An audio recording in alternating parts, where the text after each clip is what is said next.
The question we get often is, and this was new. We knew we were going to face it, but we just didn't know we were going to face it like all in 1 week. And it was kind of funny because out of everybody that's asked, nobody's asked, and all of a sudden 1 week, like 4 supporters or potential supporters all asked the same question: are you going to work while you're there? That is a valid and a great question. The validity of it, though, falls short. On a T2 visa to Scotland or the UK, I can't work. I either have to be with the organization that I'm ministering to, aka the Church of Scotland or whatever, and I still have to raise support because they're not going to pay me to be a missionary, to kind of buck their system a little bit and to mix things up. Guarantee it. And so I can't work, essentially. The second part to that is I wouldn't want to work full-time job there because I want to do full-time ministry there. In fact, we're called to do full-time ministry there. It's going to be all about getting to know people, serving the community, building relationships, and sharing the gospel. I mean, I cannot say that enough. Lisa, depending on the spousal, there's like these, you have these major categories, but after talking to the embassy in Miami, there's like all these subcategories. In fact, she can go on a T1 and she can't work at all. It has to come off as support. If she comes over as a spouse on mine, I think she said that the last law was in there. She could work between 20 and 30 hours. So we weighed that.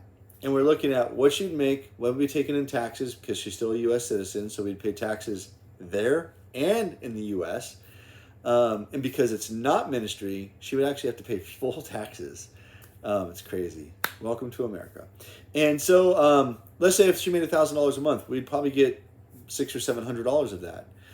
And where it's like we would rather spend more time pulling people together and supporting what we're doing so we could work full-time ministry. Lisa's plug-in. She's a teacher, guys. Don't let her fool you.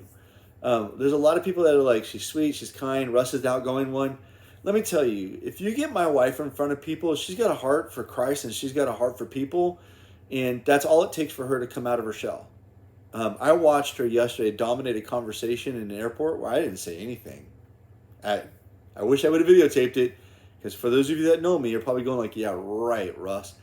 I'm telling you, I watched her speak to this guy for 20 minutes uninterrupted and just explain our history and our past and our testimony. And I was just awe of my wife. Like, part of me was like, take a breath. And the other part of me was like, who are you right now? But she's got a heart for people. And she came out of ARC all jacked up on the Holy Spirit, excited, because even though we have a combined vision, I think that I'm the vision carrier. It's on my mantle, right? And Lisa's the support. But I think now Lisa's picked up part of that mantle to carry it with me, which is what I've been praying for all along, because it's too big for one person. And maybe she was carrying all along. Maybe that's just the best way for me to say it. So I hope that answers that question of why we started God's Not Dead and the catalyst of why, and also, can we work there?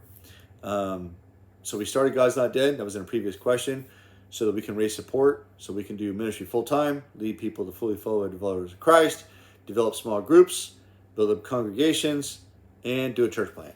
There you go. I hope that answers that question.